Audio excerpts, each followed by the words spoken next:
Hello. I'm Hollis, and I am a terrible listener. I scored a solid 58 on this, on the listening self evaluation worksheet. And that is because I am a really, really distracted person. I have a really hard time fidgeting and moving and keeping eye contact. I just am all over the place. My mind is everywhere. The littlest things can, like a bird just flew across my window, and I'm distracted. So if it's a physical surrounding around me that distracts me, if it's a mental thought process, maybe I have a busy that day, and then it just gets me off topic. So that is a big thing that I struggle with. And because of that, I have a hard time recalling what people say to me. Sometimes I can kind of get like the gist of what they're saying to me, but usually I have to ask several questions, and then like people get annoyed, and then I feel bad, and so it's just a bad cycle. I also sometimes, when I am delivering my speeches, as you guys have seen, I move a lot, and that can be distracting, or I'm not looking at the camera because my eyes just wander crazy, and I try really hard to look at the camera, but sometimes it's really hard.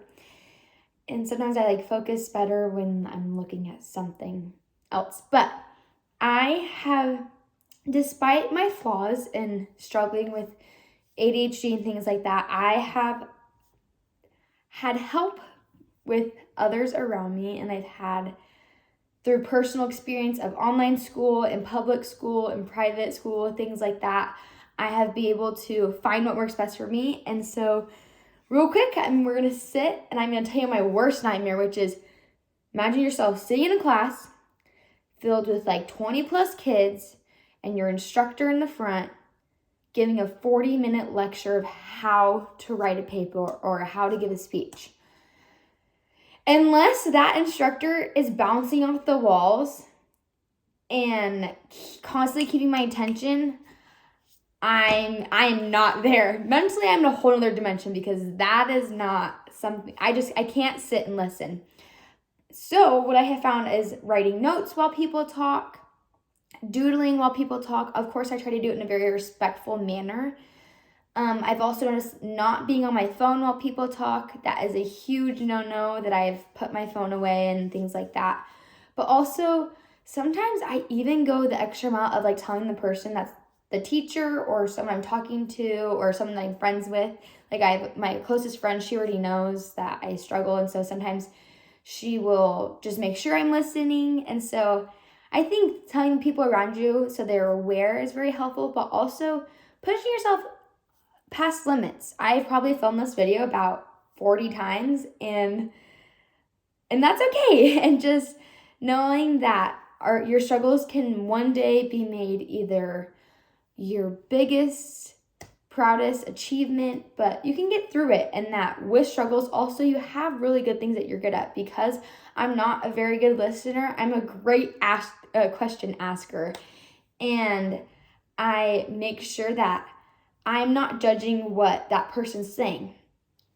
So when it said judging a speaker, personal experience, deciding if the speaker is wrong, and then not hearing out what they have to say, I am not one of those people that just assumes what you're going to say. I'm not one of the people that jumps at your evidence and is like, oh, this is how they're going to explain it. That is not the type of person I am, because if I were to do that, I would twist it in many different ways, and then I'd be really completely lost. So I really try to focus to the speaker, and I try to hear them out completely, which then allows me to attack the problem at whole.